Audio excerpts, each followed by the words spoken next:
Mabuhay and welcome to the Innotech Podcast, where we talk about ideas, innovations, and inspirations shaping the future of education in Southeast Asia.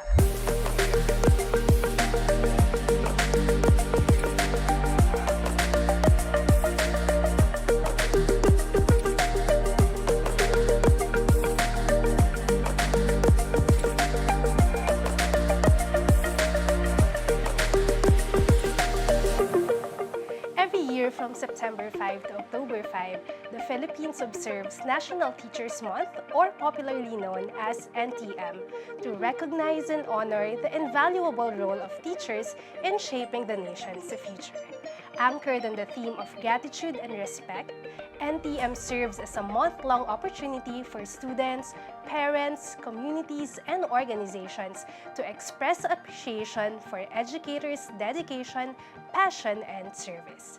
The celebration culminates on October 5, aligning with the World Teachers' Day, and highlights the collective effort to uplift, support, and empower teachers as key partners in nation building. I am Teacher Rafa, and today we are honored to welcome Mr. Aniceto M. Sobrepeña, a distinguished leader in education and development and the visionary founder of the National Teachers Month Coordinating Council. He is the former president of the Metrobank Foundation Incorporated and has held key leadership roles in both government and the private sector. With his wealth of experience and lifelong commitment to advancing education and public service, Mr. Sobrepeña has been instrumental in initiatives that honor and empower our nation's teachers. It is a privilege to have him with us today. Sir Chito, welcome to the Innotech Podcast. Thank you very much, Teacher Rafa. Thank you very much for Dr. Rabago for the invitation. Sir, let's start. Yeah, Are you excited, sure, sir? yes. So let's start with the beginning. Can you tell us about how the idea of the National Teachers Month first came about? You know, since 1985, Metrobank Foundation has been honoring outstanding teachers from the elementary, high school, and college levels.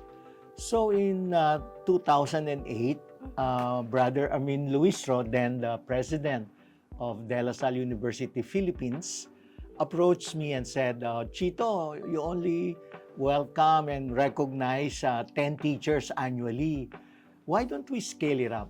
And so the idea came from Brother Amin that we just launched a private sector-led movement to honor and say, thank you, teacher. And I agreed, and I decided to anchor it on September 5, which is the annual celebration of the Metrobank Foundation's outstanding teachers. That's when we recognize our 10 teachers way back in 1985. And Brother Ermin said, why don't we make it not only weeks, but an entire month? And so we chose October 5, which was a UNESCO-declared World Teachers Day. Kaya doon nabuo yung NTM.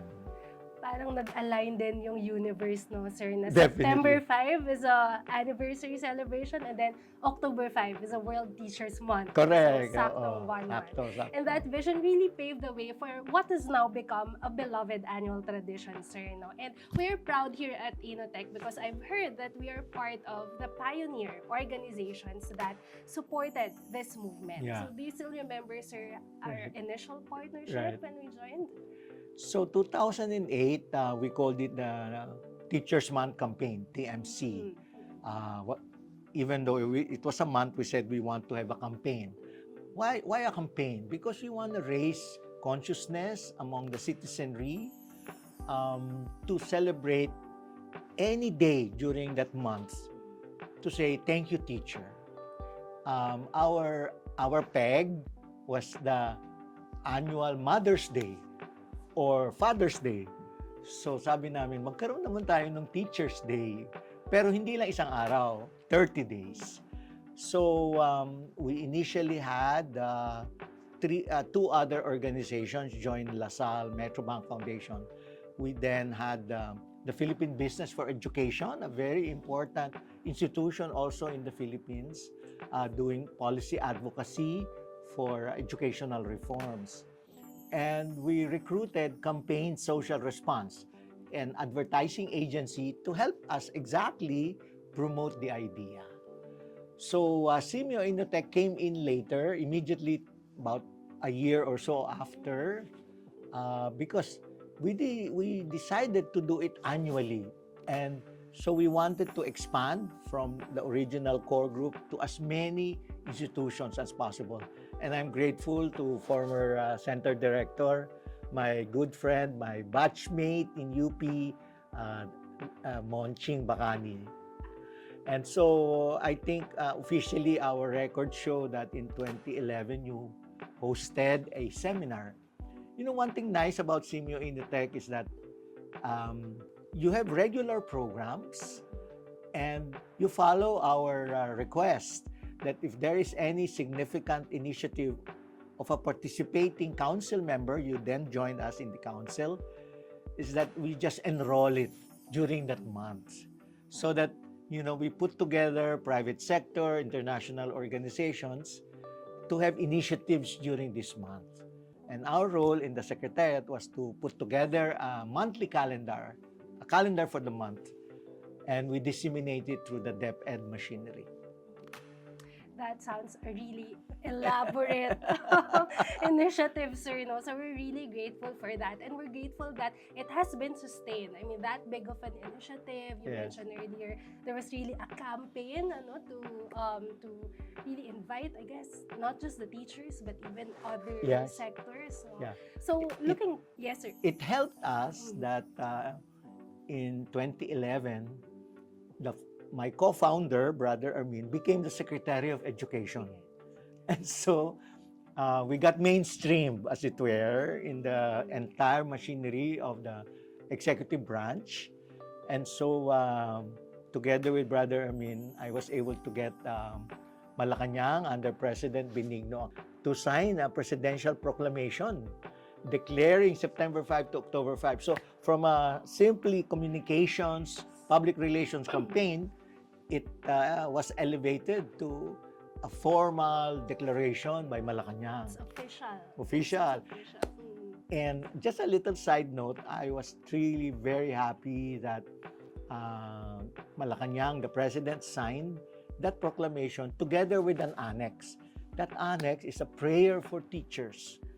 I think that was the first time that, one of the few times that under the official records of the government, we have a prayer for teachers. And that's what we are propagating now.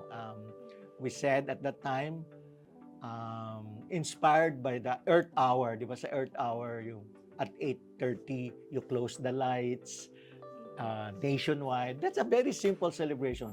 So sabi naman namin, dahil October 5, October 5, at 10:05 in the morning, say the prayer. So that was incorporated in the presidential proclamation. Dagdagan ko pa, in 2016 naman, because of the noise that we were experiencing among the citizenry, the population, Congress passed a Republic Act 10743 declaring October 5 as National Teachers Day. So from Malacanang Executive to the Legislative, we had really, some consciousness in doing something, say, thank you, teacher. Wow, sir. So from being an initiative of a private organization to becoming an official Yes. celebration, sabi niyo nga po na talagang recognized by the legislation. So the National Teachers Month has really come a long way, Yes, sir. yes. And sir, do you remember anything from all the stories? I'm sure you have a lot. Anything that stands out to you in particular? You mentioned, sir, the prayer a while ago. Actually, I Yes. would love to maybe hear a part of that prayer if you remember anything, sir. Yeah. Well, I don't remember the prayer that much, but that prayer was a collective output of the members of the council. And that is something so heartwarming that many participants in the early years contributed to the drafting of the prayer. The other one that I remember very distinctly is on our 10th anniversary. You see, Metrobank Foundation, we just don't launch, campaigns and, it dies down. We sustained it. So on the 10th year, we decided to convene the council and ask for 10 council-led initiatives. So there were many people, clusters, like for example, there were many communication agencies in our cluster, in our council. There were many academic institutions. There were establishments. And so we decided to have 10 programs during that year, in 2018. Yes. And I like to thank Simio Inotech because almost always there will be a seminar, an initiative, a convocation, a symposium. And I like to encourage Simio Inotech to continue doing that every year. And I noticed that the pattern of the topics are both relevant, like maybe cybersecurity, but most importantly, I was touched that, the emphasis was on continuing to instill the passion for teaching, the prize, P-R-I-C-E, and the prize, P-R-I-Z-E, of teaching. Kailangan natin yun eh. Our teachers need to be constantly motivated to nurture their passion for teaching. I totally and wholeheartedly agree with that, sir. Of course, our teachers are, as we always say, are unsung heroes. But really, there is a need, right, to uplift them, to develop initiatives that will dignify the profession more, sir. Yes. And so, related to that, sir, my next question would be, what's next, right? For example, for Metrobank Foundation, is there anything in the pipeline on how we're going to celebrate the National Teachers Month moving forward in the coming years, especially that we've been celebrating it for a while now? Right. What are we expecting? Right. What are the new things to be excited about? Over the years since 2008, through the succession of secretaries of the Department of Education, and I must take this opportunity to honor those that really helped us very much. Started with Secretary Jesly Lapus, and then Brother Armin Luistro, then Secretary Liling Briones, even Vice President Sara Duterte, and now Secretary Sani Angara. They have all been very supportive. And I noticed that during the celebration of the NTM, both the kick-off, which the Department of Education has really elevated by holding events in various parts of the country, and the culminating event, October 5, again, a very big event, recently presided by President Bongbong Marcos. We are trying to ensure that teacher welfare becomes an important element of the celebration. So the DepEd and the executive branch use the celebration to announce improvements in benefits of teachers. It's good to say thank you. It's good for current students and future students, current and former students to say, Sir, Ma'am, maraming salamat. Thank you so much for the things that you have done. But it's also equally important that we raise the economic status of our teachers. And that's what is going on. So if you ask me what is the future, we will be conducting a strategic planning in November under the new leadership of Metrobank Foundation, Mr. Boyet D. We'd like to see how we can still pursue, not only the mobilization of the private sector giving treats and discounts and tokens and seminars, but also how to elevate the teachers' welfare, including mental health. Yes, very important, sir, the mental health. And I hope also, we can push for initiatives to, let's say, legislate laws that will really help the profession in general. Right, right. I look forward because Bam Aquino is now the chairman of the Senate Committee on Basic Ed, and another good friend, Loren Legarda, is the chairman for Higher Ed. So those are two reform-minded, development-oriented legislators that we can push this legislation. That's good, sir. Sir, let me just backtrack a bit. We've been talking about the successes, but I'm sure you've also faced several challenges along the way. Yes. So what are these challenges, sir, and how did you overcome these? Well, being a voluntary organization, we don't have membership fee, we don't have a budget except Metrobank Foundation. Internally, we set up a secretariat, we had our own activities, and we budget for that. Corporations, NGOs come and go. Because there are core group, there are very passionate organizations, China Savings Bank, Gokong Wei Brothers Foundation, PLDT, SMART, Knowledge Channel, Batubalani Foundation. Halo-halo kami, iba-ibang klase. We continue to rely, on the annual programs of work of this corporation. So there are times we have 50, there are years that we have 70 corporations, NGOs, institutions joining us. So that the regularity, but we're happy because my strategy is to recruit every year new ones. So every year there's new set of institutions joining us.